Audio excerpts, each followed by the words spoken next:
हम भोजपुरी लोकगीत गायक प्रेमी शंकर आप सब भोजपुरी श्रोता सुनवैया के एक बार गोड़ छू के गोड़ लगतानी। हम आशा न पूर्ण विश्वास करतानी कि आप सबके दुलार प्यार जरूर मिली। आज के सिचुएशन के आधारित हम एगो गीत कंपोज कइले बानी, जवना गीत के बोल बा हरे देबेली रात खाली दोस्त मरद के प्यार से पूछली नहीं दुखवा दर्द के। देबेली रात खाली दोस्त मरद के प्यार से पूछली नहीं दुखवा दर्द के।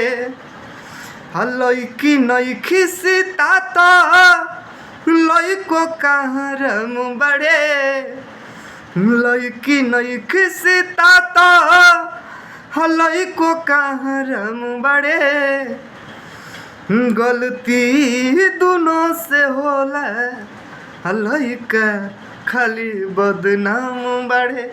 गलती दोनों से होला लइका खाली बदनाम बड़े।